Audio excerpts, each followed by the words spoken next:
రాష్ట్ర ప్రభుత్వము ఇది కూల్చివేతల ప్రభుత్వం. ఈ ప్రభుత్వాన్ని కూల్చేవారు కూడా ప్రజలు ఇష్టపడే పరిస్థితి లేదు. ఇలా ప్రజలు రోడ్డుకి ఎక్కేటువంటి పరిస్థితి తెలంగాణ రాష్ట్రంలో వచ్చింది. నరేంద్ర మోడీ గారేమో ప్రధానమంత్రి ఆవాస్ యోజన కింద ఇల్లు కట్టిస్తున్నాం. మేము నిర్మాణాలు చేపట్టే ప్రభుత్వం మాది, నిర్మాణాలు కూల్చివేసే ప్రభుత్వం కాంగ్రెస్ పార్టీ ప్రభుత్వం. ఇలా తెలంగాణ సమాజం రిక్వెస్ట్ చేస్తున్నారు, గిన్నీస్ బుక్ ఆఫ్ రికార్డ్ ఉంటుంది కదా, వాళ్ళు వస్తే కూల్చివేతలో నెంబర్ 1 ఇది. తెలంగాణ రాష్ట్రం కూల్చివేతలో నెంబర్ 1. ఆ గిన్నీస్ బుక్ రికార్డ్ అయినాక ఆ రోజు రాష్ట్ర ముఖ్యమంత్రి గారికి కూల్చివేతల ముఖ్యమంత్రిగా సన్మానం చేయాలి. ఆయనకు సపరేట్ అవార్డు ఇవ్వాలి. కూల్చివేతల అవార్డు రాష్ట్ర ముఖ్యమంత్రికి ఇవ్వాలి. అరే ప్రజలకు ఇంత ఇబ్బంది పడుతున్నారు. హైడ్రా పేరుతో కూల్చివి, మూసి పేరుతో కూల్చివి, భూదాన్ పేరుతో కూల్చివి, మళ్ళీ ఇవాళ ఇంకోటి కూల్చివి, గుళ్ళు కూల్చబడుతుంది, ఇల్లు కూల్చబడుతుంది. ఇప్పుడు శారదాపీఠం కూల్చారు. అటుపక్కన మైనింగ్ నడుస్తుంది, బిజినెస్ నడుస్తున్నది. మైనింగ్ ఉంది అటుపక్కన, అది కూల్చారు. ఇటుపక్కన వక్ బోర్డు ఉన్నది, అది కూల్చారు. కానీ శారదాపీఠం మాత్రం కూల్చేస్తారు. వాళ్ళు కొనుక్కున్నది అది. అటుపక్కన కాంగ్రెస్ పార్టీకి సంబంధించిన నాయకులకి మైనింగ్ దంతా నడుస్తుంది, అది దాని జోలికి కోరు. ఇటుపక్కన వక్ బోర్డు భూమి, దాని జోలికి కోరు. శారదాపీఠం మాత్రం కూల్చేస్తారు. దేవాలయాలు కూర్చున్నారు,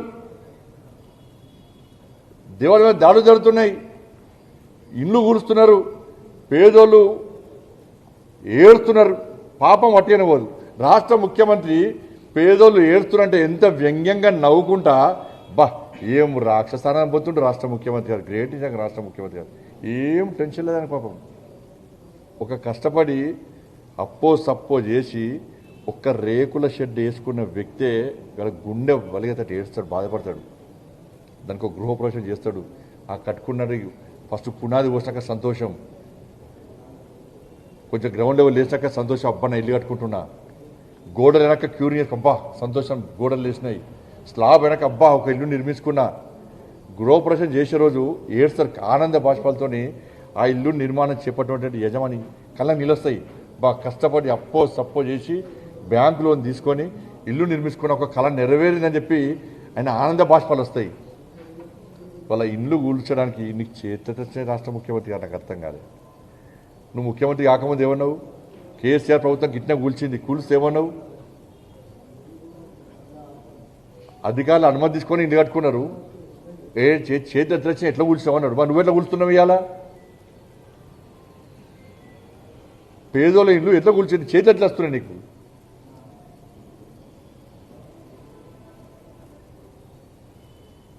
కానీ ఈ కూల్చివేతల ప్రభుత్వం మీద ప్రజలు చాలా సీరియస్గా ఉన్నారు. రాష్ట్ర ముఖ్యమంత్రి తన విధానం మార్చుకోవాలి, ఆ రాక్షసానందం పొందే విధానాన్ని మార్చుకోవాలి. ఇల్లు కట్టుకున్న వాళ్ళకు బాధ తెలుసు, పేదలో ఇల్లు కూర్చోడం ఏంది ఇవాళ తెలంగాణ రాష్ట్ర వ్యాప్తంగా చర్చ జరుగుతున్నది. మరి అయినా కూడా రాష్ట్ర ముఖ్యమంత్రికి కాంగ్రెస్ పార్టీ ప్రభుత్వానికి సోయలేదు. ఇంకా కొంతమంది మంత్రులు దాన్ని సమర్థించుకునే ప్రయత్నం చేస్తున్నారు. ఈ కోర్టు ఆర్డర్ ఉంది, ఆ కోర్టు ఆర్డర్ ఉంది. మరి ఎన్నికల ముందు చెప్పనుంటారు మీరు, మేము ఇల్లు కూల్చేస్తామని చెప్తే మీకు ఒక సీటు రాకపోతుండే. మీకు ఇలా రాష్ట్ర ముఖ్యమంత్రికి అంత వ్యతిరేకమే.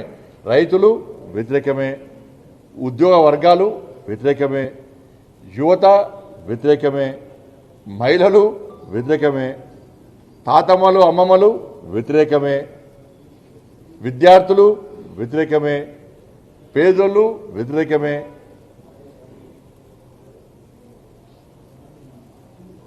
పూర్తిగా కాంగ్రెస్ పార్టీ పూర్తి వ్యతిరేకత ఉంది.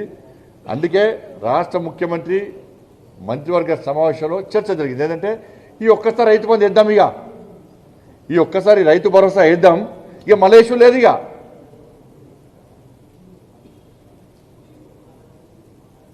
క్యాబినెట్లో ఇలా రాష్ట్ర ముఖ్యమంత్రి గారు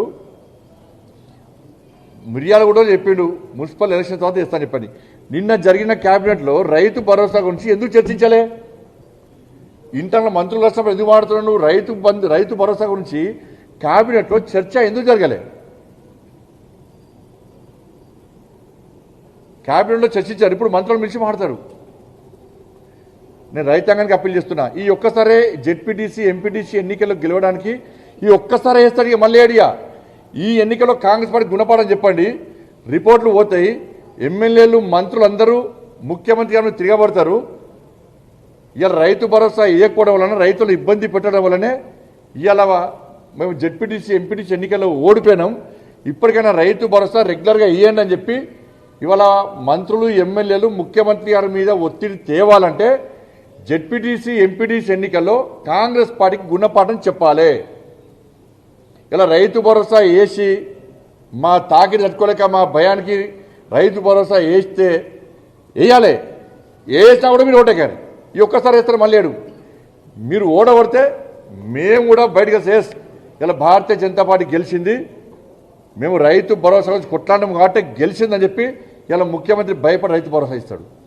కాంగ్రెస్ పార్టీ ఎమ్మెల్యేలు మంత్రులు అందరూ కూడా కార్యకర్తలు అందరూ కూడా ప్రభుత్వం తిరగబడతారు. రైతు భరోసా వేయకపోవడం వల్లనే, సరిగా వేయకపోవడం వల్లనే రైతు తిరగబడ్డారని చెప్పి ఒక గుణపాఠం వస్తుంది. ఎందుకంటే కాంగ్రెస్ పార్టీ ప్రభుత్వం బరిదగించింది. అలా మున్సిపల్ ఎన్నికల్లో గెలుస్తాం, గ్రామ పంచాయతీలను గెలుస్తాం, మీరు 2500 ఇవ్వకుండా ఓట్లు వేసిర్రు, రైతు భరోసా ఇవ్వకుండా ఓట్లు వేసిరని చెప్పి ఇవాళ మితిమీరి ఇవాళ చేసే ప్రమాదం ఉంది. కాబట్టి మీరు జెడ్పీటీసీ ఎంపీటీసీ ఎన్నికల్లో ఈ మాయమాటలు నమ్మకుండా కాంగ్రెస్ పార్టీ గుణపాఠం చెప్పడమే లక్ష్యంగా మీరు ముందుకు వస్తే 100% ఈ తెలంగాణ రాష్ట్రంలో రైతుల విషయంలో రాష్ట్ర ప్రభుత్వం దిగొచ్చి ఆలోచించే అవకాశం ఉందని అప్పీల్ చేస్తాను నేను.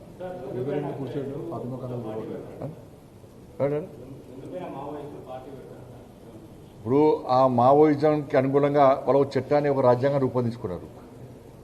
వాళ్ళు సపరేట్ వాళ్ళ ఆలోచన, దాన్ని తీసుకుపోయి చెత్తబుట్లో పడేసి బాబాసాహెబ్ అంబేద్కర్ రచించిన రాజ్యానికి అనుగుణంగా ఎవరు పార్టీ పెట్టినా కూడా మంచిదే. ఒకరు పార్టీ పెడతాంటే ఒకరు అడ్డుకునేటువంటి ఆలోచన మూర్ఖత్వ ఆలోచన.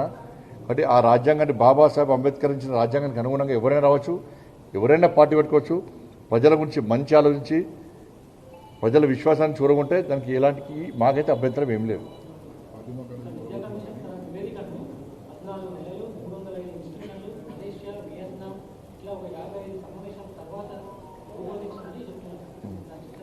ఇప్పుడు చెప్పేదానికి ఆన్సర్ చెప్పని చూడు. మరి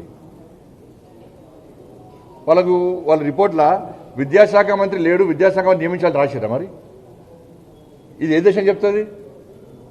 ఏ దేశం చెప్తుంది? ఇలా స్కూల్ బిల్డింగ్స్ లేవు, టాయిలెట్స్ లేవు, నీళ్లు లేవు, గురుకులాల స్కూళ్ళలో రోజుకో ఫుడ్ పాయిజన్ అవుతుందని చెప్పి విదేశాలు చెప్పలేవచ్చు. వీళ్ళు ఏం చెప్పారు పోయి, మరి బ్రహ్మాండంగా ఉంది, మాకు విద్యాశాఖ మంత్రి ఉన్నాడు, స్కూల్ బ్రహ్మాండంగా ఉందని చెప్పిరవచ్చు వీళ్ళు వాళ్ళ దేశాలకు పోయి. మరి ఫిన్లాండ్ దేశం పోయిన పోవాలి వీళ్ళు పోతే అక్కడ విద్యా ఉపాధ్యాయులకు ప్రొఫెసర్లకు జీతాలు ఎక్కువ, ఆదర్శవంతమైన విద్య అందిస్తున్న దేశంగా పేరుగాంచింది. అది ఓలేవచ్చు వీళ్ళు. మరి తెలంగాణ రాష్ట్రంలో నుండి విద్యార్థి సంఘ నాయకులను ఎందుకు విస్మరించారు వీళ్ళు? ఈడ ఉపాధ్యాయ సంఘాలను ఎందుకు విస్మరించారు? గీడ ఏట గడవే మాట తెలుసుకుంటారట వీళ్ళు. ఏదో పుండోకాడైతే మందోకాడ పెట్టినట్టు సమస్య గీడుంటే గా దేశం పోయి చేస్తారు వీళ్ళు.